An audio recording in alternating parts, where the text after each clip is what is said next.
Perfect. All righty. Well, thank you everybody for joining. Angela Cleveland from North Country Council, Planning Coordinator, and I have been working on this for what feels like a long time, but I think it's only been about a month and a half now to get this coordinated for our staff and employees at North Country Healthcare. We obviously cover a lot of ground in the northern part of the state, so we wanted to have this opportunity for our employees to learn a little bit more about housing opportunities and whatnot, as it's rough everywhere right now. So I'll take this time and hand it over to you, Angela, to maybe introduce our speaking group. Awesome. Thank you, Gavin. And yeah, it's last couple of months have been great to be able to coordinate with you and all the folks that helped us make this happen. Just a little bit of background. This funding is through New Hampshire Housing, and you will hear one of our speakers today is with New Hampshire Housing. And originally, this was about talking through employer assisted housing, and we quickly realized that the employers are the ones who it would be beneficial for them to hear the resources, so to be able to give those resources to employees, and so folks that they want to be able to recruit and retain. And so when I was talking with Gavin back in, I think it was March, we thought, well, let's just expand this to all the employees. So then the employer, which is a big one in the North Country, doesn't need to then trickle that down. So that was how this webinar was born. So we have three great speakers today that have been with us. I think this is our sixth session. And again, we've mostly been doing this with employers, but we did a session at the Mount Washington Valley Chamber of Commerce. We did one at Ski, New Hampshire last week. So you can see our employers and the audience has changed quite a bit, but the message is very still much the same. As the supply and the cost of housing right now has been a challenge for many folks. So there are a lot of resources out there that we want to bring to bear for folks today. So I'm going to kick it off with just a little bit of data and just a level set some of the information that's out there right now. And sorry, my sometimes there we go. All right. So I mentioned our speakers. We have Harrison Kanzler, who is with AHEAD, and Andy Carteret, New Hampshire Housing, and Denise Hubbard with the Meredith Village Savings Bank. And I'm going to have each of them give you a little overview of who they are, but I wanted to have you see who our speakers were for today. So we talk a little bit about both again the two issues I guess we have in the North Country and beyond is the cost and the supply of housing. But it's important to remember where some of that is coming from. The median household income is part of our challenge. That's where the cost piece is coming from, and the state is around 90,000. But then our three counties that are within what we call the North Country are well below that. In some cases, well below that. In Coos County, for example, which is where most of your offices are. I think maybe some of them being in Grafton, but. So yeah, that creates challenges for where the housing market is right now. And we'll see that on this next slide, if I can advance it. There we go. So in COAS, we looked, this was work that AHEAD did to better understand where we're going with the gaps in what the cost of housing is and the median income for the people who are trying to buy those houses. And in COAS, historically, we've seen that that buyers income is actually more than that housing median housing price. But unfortunately, in 2022-ish, maybe like end of 21, 22, we're starting to see a gap where that median housing price is going over what people can afford, and their median household income with a gap of 53,000, actually just over that. And in Grafton, we've seen some flip-flops all over the place, and I'm not sure what the mix of people in Grafton and Coas is, since there's quite a distinct line right there where Bethlehem and Littleton is. But it's flip-flopped quite a bit over the years, 2003, 4, in 2008 when we had the housing bubble, and then again in 2021. But now the gap is even bigger and growing. And so now we're seeing about a little over 143,000 in a gap between what people can afford and what the median house price is in Grafton County. And in Carroll, it's flip-flopped quite a bit. In fact, it actually mirrored itself here in 2001 and 2000 to 2003, and again in 2009, 2010, 2011. But since then, it's really been either just below or now at and above, well above what people can afford. So looking at $216,000 of a gap, and again growing significantly since 2020 now. And so we looked at the cost piece, and now we'll look at the supply. Back in 2023, all of the regional planning commissions, which is where I'm from, the regional planning commissions, there are 9 of them in the state, and we look at housing, economic development, community development, and housing really touches all of the things we work on right now. We're also in transportation planning. And so this was a really important thing for us to have as a foundation for our work over the next several years, not just in North Country, but in the state, looking at what the gap is between the current housing supply and what we actually need. So in blue, you'll see the ownership units that are needed, and we'll focus on, maybe these top 4. Not that Conway's not important, but most of you are probably more so from these 4 labor market areas. That's what we call these. So the Littleton area, we're looking at a need of 812 ownership units and 448 renter units. Haverhill a little lower than that, but the population's also not as dense. So in relationship, we're looking at, that hopefully that this is looking at, the percentage of how many people are in need of in these areas, but as a percentage of the population, I should say. So 50 renters in Colebrook, 77 ownership units needed. And then in Berlin, a little bit higher, like in the middle, basically, of almost between these two, 132 units needed for renters and 199 for owners. So we're seeing this need, and communities are working on this through a variety of resources on the supply side, and builders are as well, but it is a challenge in this market. We don't talk too much about the other piece, and I know Andy might, which is the actual supplies and labor needed to build these housing, but they have a lot of great resources that they'll present today to talk through how we can at least look at the cost piece of that.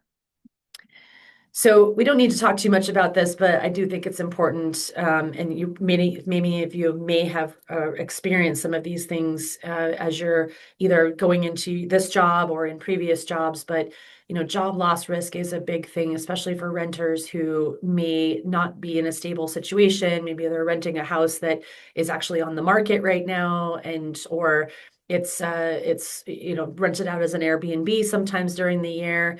So we do need to, that it is a risk for them because they don't know if they're going to be able to find a place that's within a good, a reasonable proximity of where they're working. And, between 11 and 22% of them are more likely to lose their jobs when their homes aren't as close to where they where they work. Commuting time and stress is a really big deal as well. Whether it's not necessarily traffic in the North Country, but just the long commute times, maybe having to ping pong between picking kids up at daycare, or maybe they're taking a class themselves in the morning.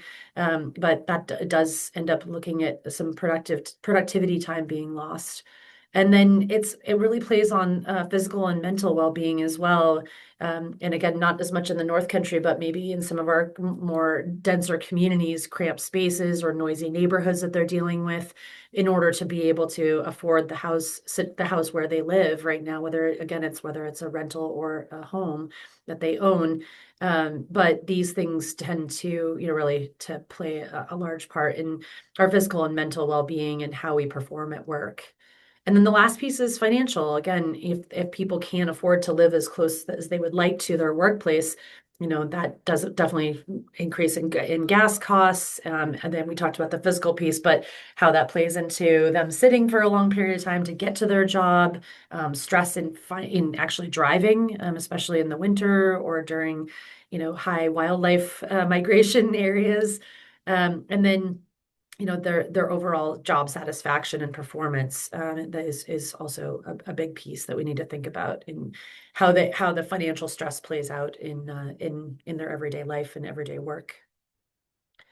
So housing is a basic human right, and this is recognized around the world. And so that right is to live in a safe, peaceful, and dignified place.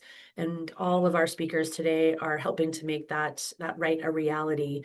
So I'm looking forward for you to hear that today. What we can do as a group, but hopefully if you can encourage, if your HR director is not here today, or if this is something of interest in some sort of maybe committee that you'd like to put together on housing or on resources available to your fellow employees, just thinking about what can be done to help you streamline your situation, allowing for time off or flexible hours. Looking at maybe if there's a committee situation, maybe Gavin can help put that together. But having seminars, and you'll hear about some of those today, maybe around first-time home buying or credit health. And then thinking about surveying your fellow employees, what do they need? How can those educational seminars meet the needs that they have in addressing housing and things related to housing? And then hopefully track the effectiveness of the efforts. And again, if it is a committee that you start or work with, how are the needs might be changing for your fellow employees and yourself. All right, so you'll hear a lot today. We're not necessarily going to dive into apartment availability. I did see, and thank you to everyone who gave us feedback about what you'd like to hear on this webinar today. We're not necessarily going to dig into the availability of different types of housing or apartments, but there are resources out there to connect you to where the best places are. I should say not the best places, but the best way to begin your house hunt, an apartment hunt. And talk a little bit about rental applications through and where the assistance that can be done, that can be given for those, home buyer education, some resources around financial literacy and assistance, credit health, loan programs, and foreclosure assistance. So with that, I'm going to turn it over to Harrison, who's going to dig into some of those resources today. Excellent. Thank you, Angela. Welcome. And I will, I did read through what people were looking for. So if I'm not touching on everything that's on the slides, it's because I'm trying to tailor this to what the folks who are on the call were looking for. And to Angela's point, I will just say and put in a plug quickly, as far as availability of apartments, the easiest way to check is to our social media pages post our vacancies where we have openings for apartments. You can also subscribe to our newsletter, which usually covers where we have available apartments. And just as, I don't know if this is really insider information, but for those on the call, if it is family housing, so what we would typically see as being more of the workforce demographic, the only places that Ahead has those apartments are in Bethlehem, Littleton, and Lisbon. All of our other apartments, like all throughout Coos County, are actually age-restricted apartments. So those are predominantly 63 and older apartments. But if you have folks in your workforce who meet that criteria, then we do have availability as well in Berlin, Colebrook, and Lancaster and things like that. But for families, it's just Littleton and Bethlehem and Lisbon are where we have apartments. So if that's what you're looking for, keep an eye on those markets. And then, Angela, could you advance the slide for me real quick? Thank you. So one thing, I know folks were interested in credit health and things like that. So one thing that Ahead does, education is a big part of what we do. We do have a homeownership center that offers all kinds of free courses that are on things like credit health, budgeting, and and foreclosure. So if you have any clients or if anyone on staff is already a homeowner but they're struggling, we can help them out with that. We do also have first-time home buyer classes. That is the only class we offer that has a fee. We usually have a discount coupon that we can give to you. So if that's something you're interested in, you should reach out to myself or to our homeownership staff, and we can certainly try to figure out how we can get you that course is $100. We typically offer a 50% coupon, so it would be a $50 course. And We have that in 3 different forms. The first-time home buyer class does come through as either an 8-hour, 1 full day session in person. I believe we do a 2 4-hour virtual version of that. And then we also have a self-paced online course that you can sign up for, and you get the materials and you do it kind of as you have the time to do it. It comes through in different modules. And so that's a bit more flexible for folks who need that. As far as budget counseling and credit counseling, we can do that one-on-one. We can do that in, if someone comes to us for help. We also offer it as online courses. Some of those we also have as self-paced online courses that are free that you can take. And if you are, if you have kind of a cohort of employees that would benefit from that, we can also come on site and do it for free on site. So we're happy to kind of tailor it however it's needed to make sure that that works. The credit one definitely is an important piece, especially if there are folks on here who are considering purchasing and becoming homeowners. Credit is going to play a huge role in that, and I will leave that to Denise and Andrew to talk about a little more. But it's certainly something that we can help with and help folks get by. Another big part of that is rental application support. And I say that in terms specifically of a HED. All of our properties are subsidized, and as a result, our application is not a typical rental application. It is a very lengthy document. It's pretty arduous as far as getting it filled out. Our staff can support with that. Another thing that we have found to be helpful as we've worked with some healthcare providers in particular is if you are willing as an employee, there is some paperwork you can fill out that will let us work with your employer directly. And that can help us get some of the paperwork that's required a lot faster if we can connect with your employer directly, as opposed to, legally speaking, we can only communicate with you. So even if you want your employer to talk to us, if they have not filled out kind of the third party advocate paperwork, then we can't talk to them about your application in any way legally. It has to go through, all communication has to go through you as the applicant. And it doesn't have to be your employer. If you're working with a service provider in the area or some other benefits-based organization, they can be the third party that we can work with. Sometimes, again, it just helps as far as structuring and making sure that you're meeting all the timelines you want to meet and getting all of the documentation you need in to make sure that the application is successful in the first try. We do offer, and if it's not, we do offer an appeal process. So make sure that you sign up for the appeal, because it's also, again, it's a federal process and it's very clunky. And sometimes you are denied for a reason that we deny people all the time, but is like a literal loophole situation where all you have to do is ask for the appeal and give us a brief explanation. We say, okay, overturned, you're accepted.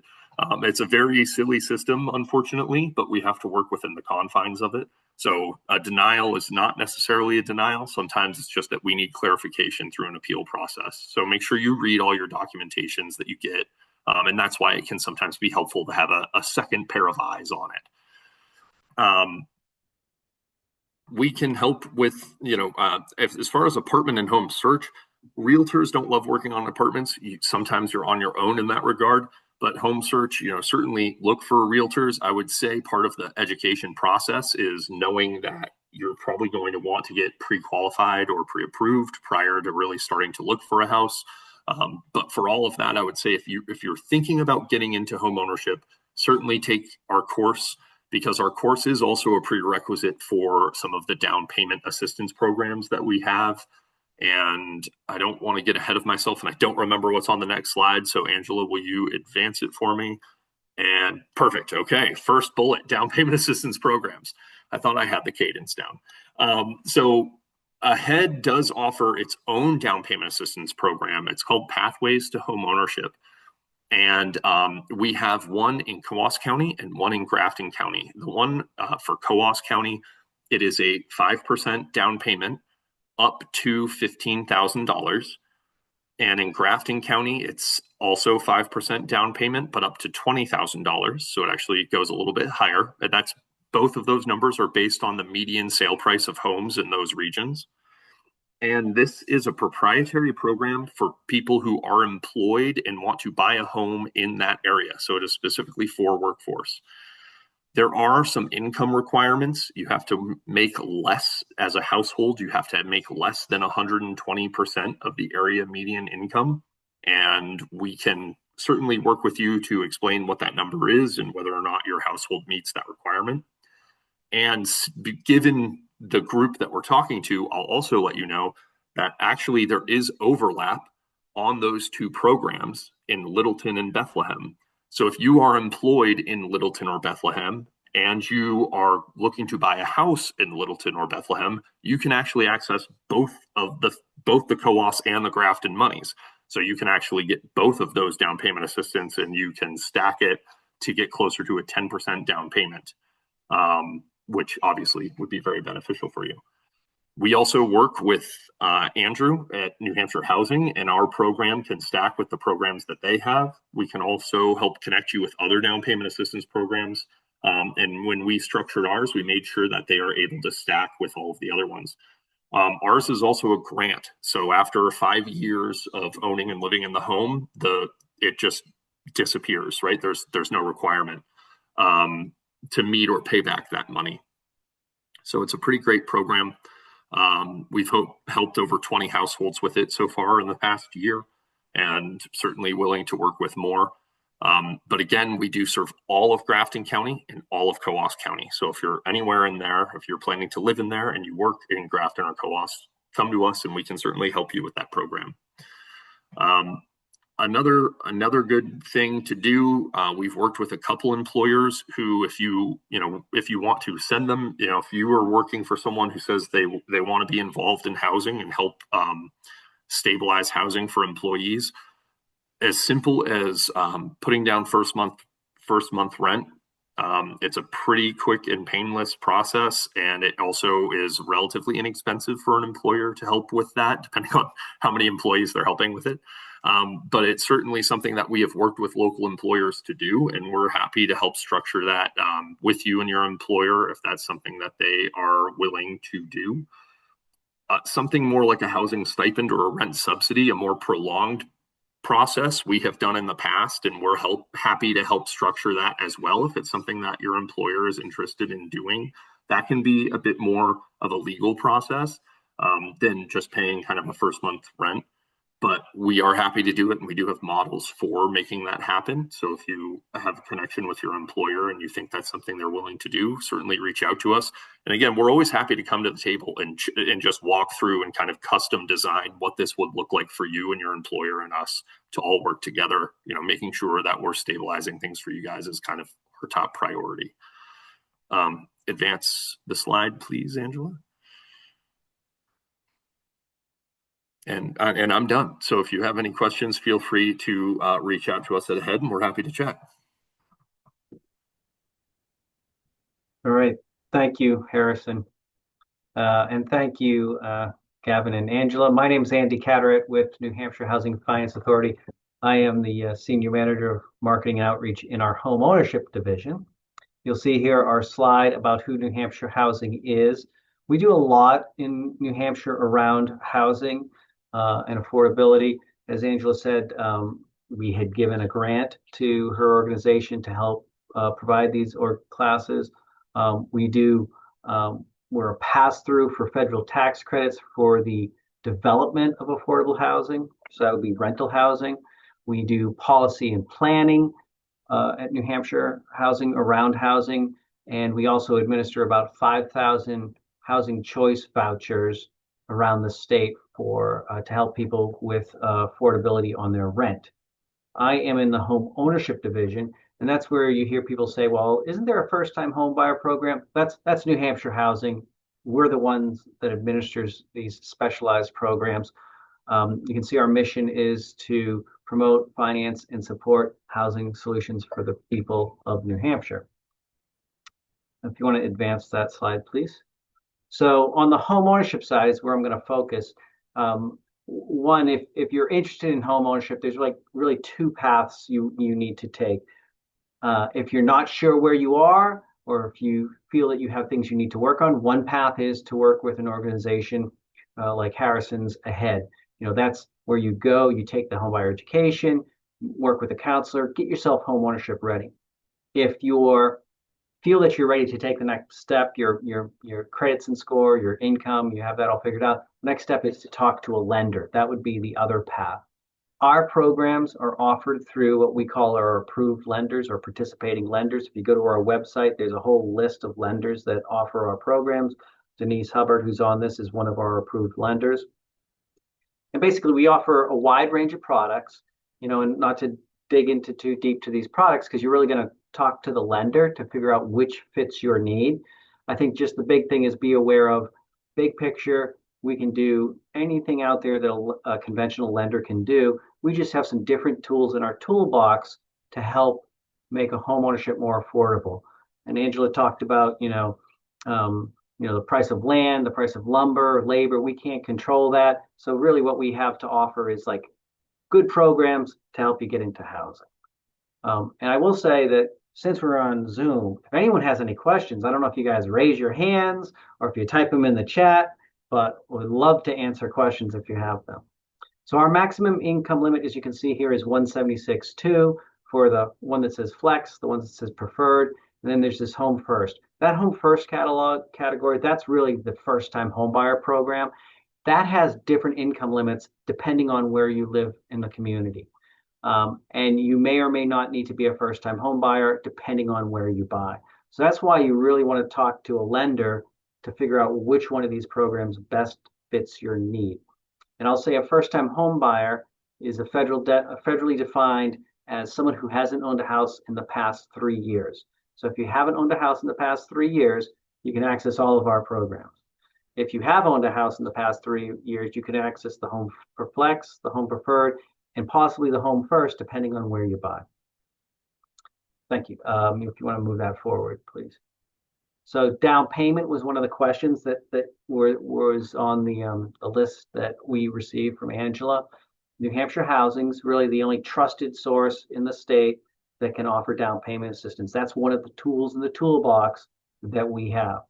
And so any one of our programs, you can receive up to $15,000 to help with the down payment closing costs. And the beautiful thing about this is Harrison was talking about what Ahead offers. This can be leveraged with what they offer. So if you work with Harrison's organization, you qualify for money there. You can then also work with our organization, combine those funds to really help to make, unfortunately, unaffordable home ownership more affordable through down payment and closing cost assistance. The other tool in our toolbox that I kind of didn't mention is, as a housing finance authority, that Home First program that you saw, that has a subsidized or really favorable interest rate. So you can come to New Hampshire Housing and we have tools to get the rate very affordable. We're a nonprofit public benefit corporation. We don't have stockholders. We don't have investors. So all we're doing is trying to help people get into their houses and make it more affordable. Below market interest rates is one way, and then this down payment assistance is another. I should say that this is not a grant on our down payment assistance. Harrison's is a grant. Ours is a 0% 30-year second mortgage. So you'll meet with a lender, they'll reserve the first mortgage with us, and then with that, they're going to reserve a second mortgage for that down payment assistance. It just sits there. You don't have to make a payment on it. If you sell or refinance, you do need to pay it back under our program. But you're using our money for free to get you into the house. So it's a great opportunity. And if you can layer it with other programs, that's even better. Trying to advance in that. We also have what we're calling a first gen program. And so I define a first time home buyer as somebody who hasn't owned a house in the past 3 years. If you've never owned a house and your parents have never owned a house, so you would be considered a first generation home buyer. And in that case, you can get an additional $10,000 in down payment assistance. So that 15 that we had now is going to go up to 25. And then if you get Harrison's on top of that, you could be walking into, purchasing a house with $40,000, maybe even more in down payment assistance to help you get to that house.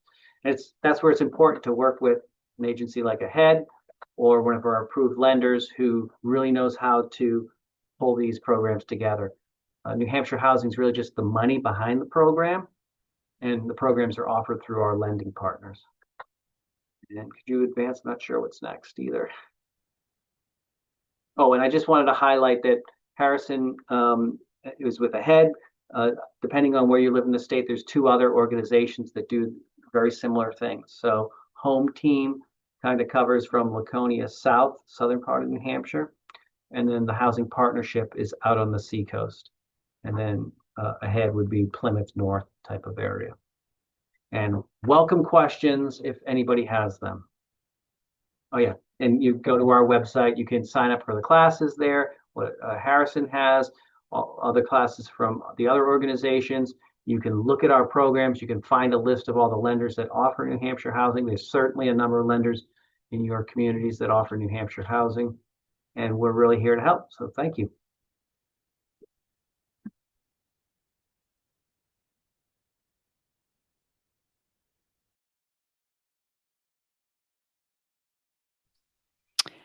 Hello, everybody.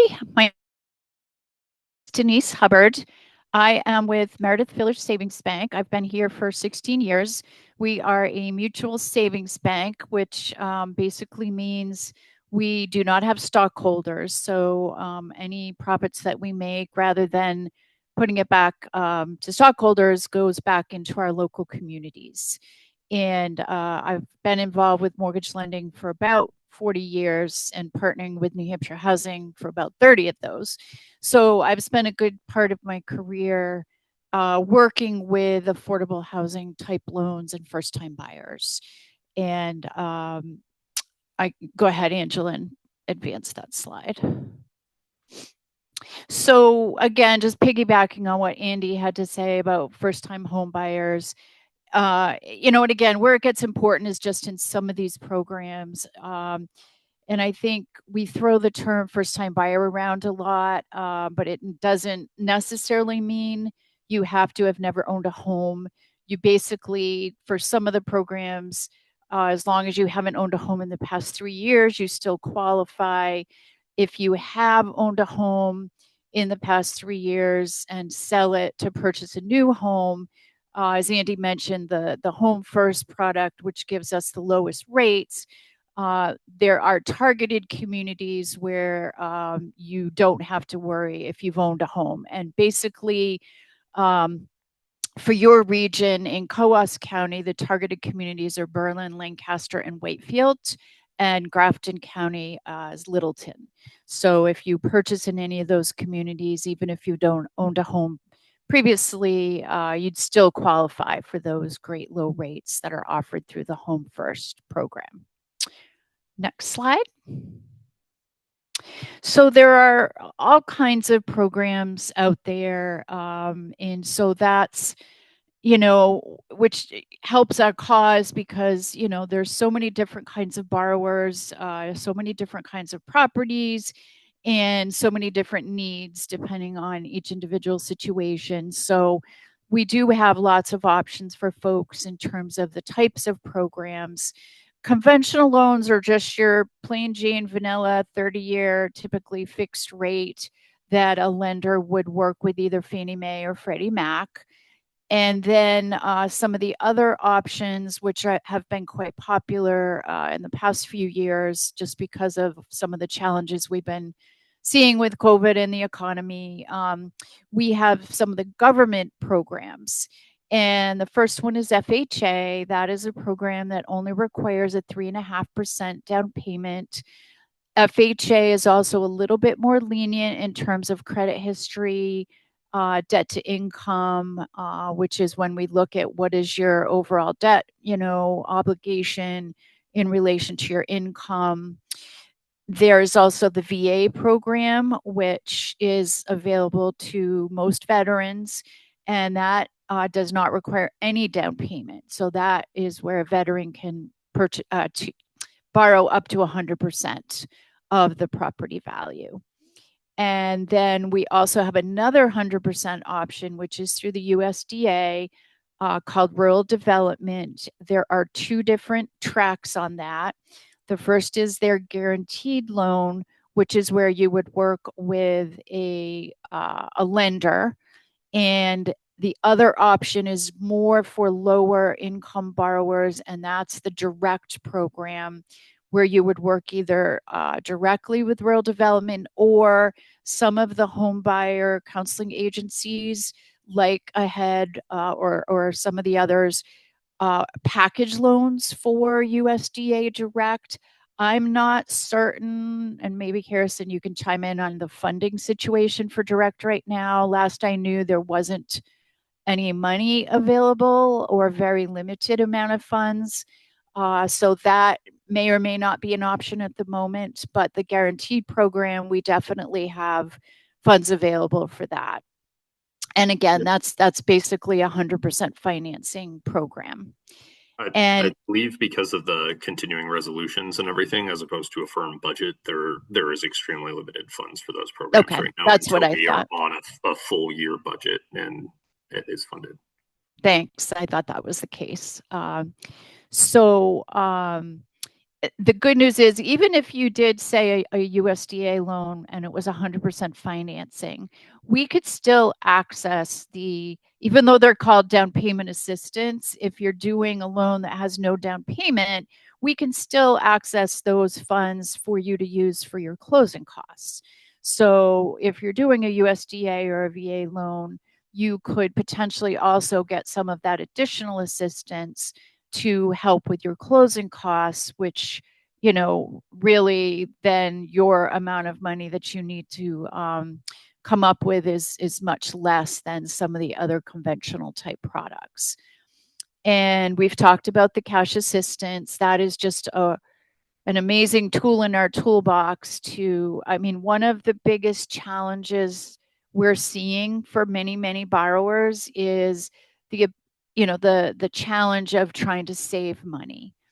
And so it's really difficult to save up that 5% down payment and closing costs money. So the cash assistance loans have been a huge help in getting folks into homes and who otherwise they just haven't been able to set aside a large sum of money. And it's become a great tool for us. And last are portfolio loans. So portfolio loans are loans that a lender, mostly banks, but there are some types of portfolio lenders out there. Those are special programs that we keep on our own books. We don't work with an investor like Fannie or Freddie. We don't work with, a New Hampshire Housing. And those are mainly for things like new construction. So we do a ton of new construction lending. You might have a property type that's a little outside, the typical property, like a off-grid home or an island home or a berm home. Those are the types of properties that some of the government and conventional products just aren't willing to lend on.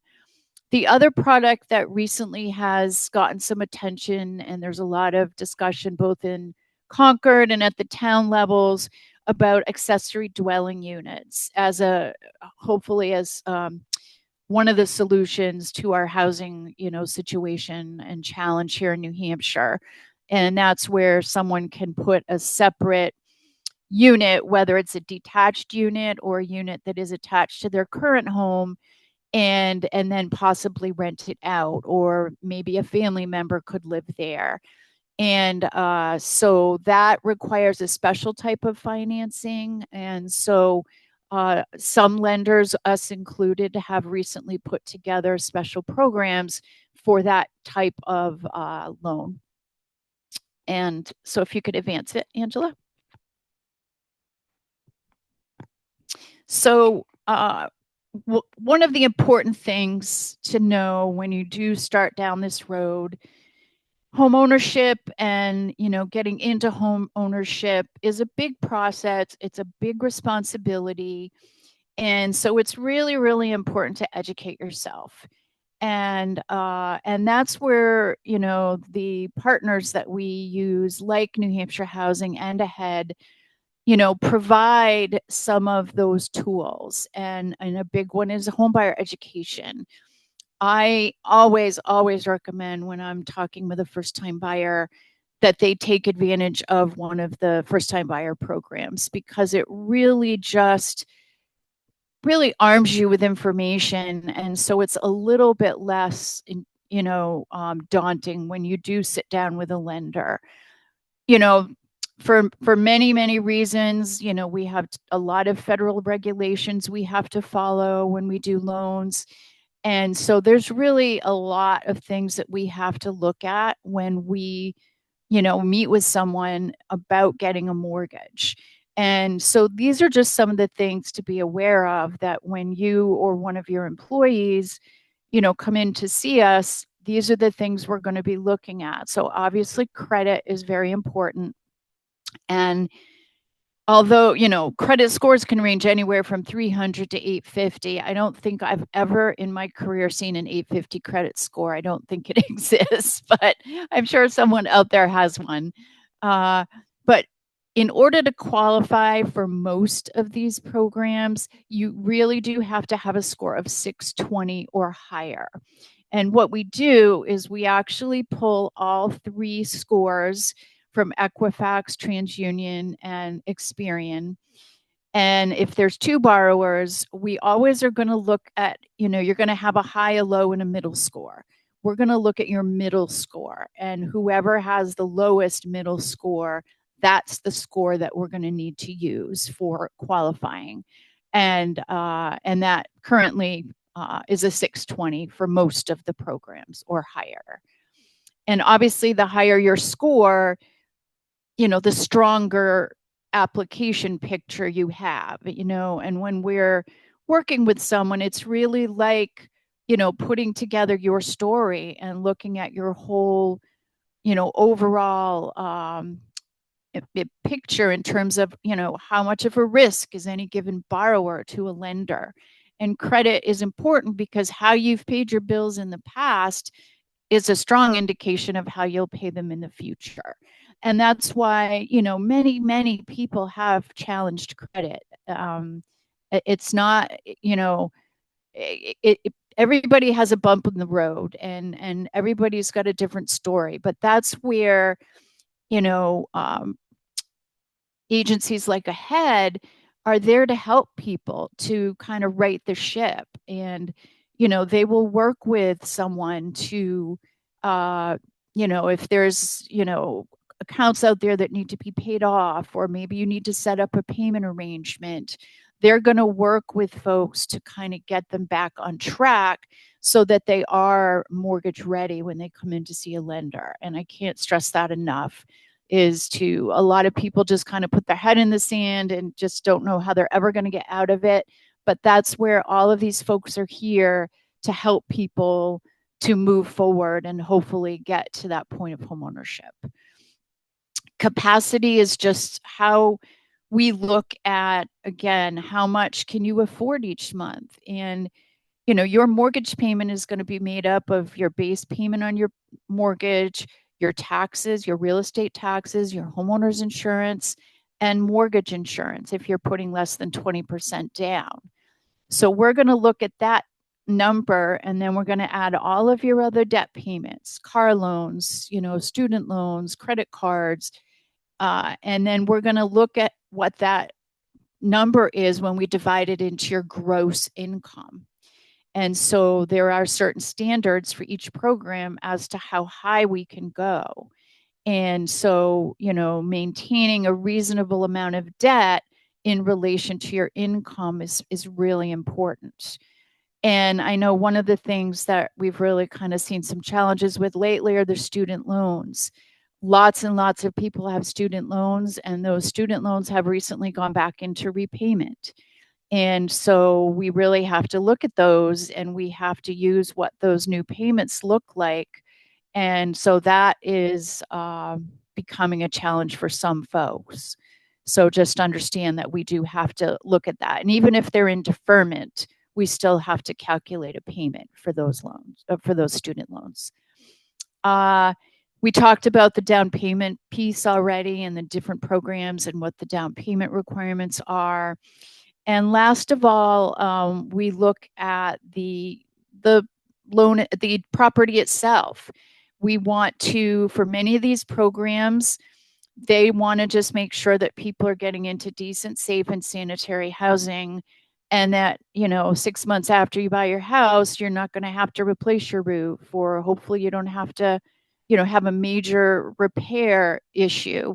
We can't obviously guarantee that something won't go wrong, but there are standards up front as to, especially with FHA, the appraiser is charged with not just looking at the value of the property, but the condition of the property.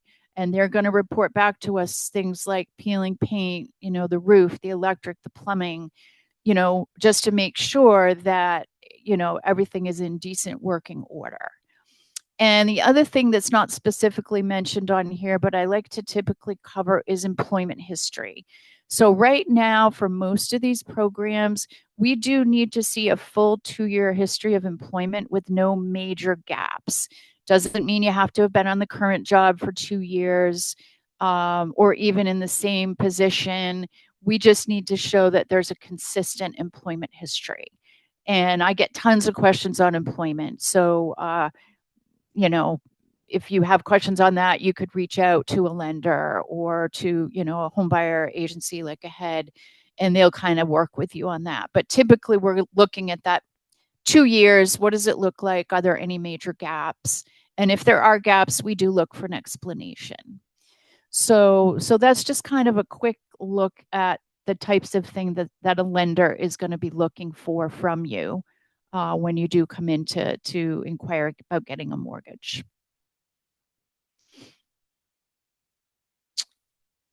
You can go for it. Yeah, thank you. There are different loan types. For the vast majority of people right now are doing fixed rate mortgages. The rates, were super low a couple years back. They're up in the 6s again. I don't believe, with a lot of things going on around the world right now, that those rates are going to go down again anytime soon. I think they'll kind of fluctuate a little up and down right where they are. I don't have a crystal ball, but that's kind of all the indicators. So fixed rates are still a good way to go. Some people are looking at adjustable rates, which is where your rate is set for a fixed period, maybe 1 year, 3 years, 5 years, 7 years, even up to 10 years. And then after that initial term, it becomes some type of an adjustable rate where the rate can go up or down. Those are more risky, because you don't have that, you're not guaranteed that set payment for the whole term of the loan. So you just have to be, cautious about getting into that type of a product.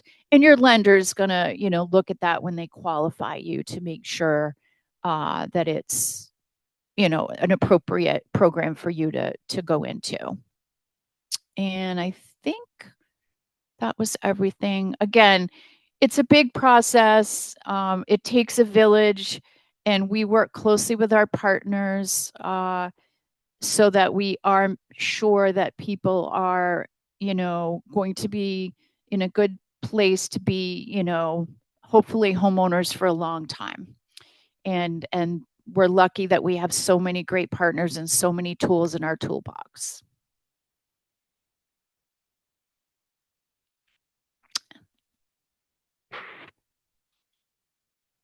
Awesome. Well, thank you to all three of you for sharing those. I always like hearing the little changes and things that you bring into this. So, and appreciate that this is our 6th one that you guys have pulled this together. So, all right.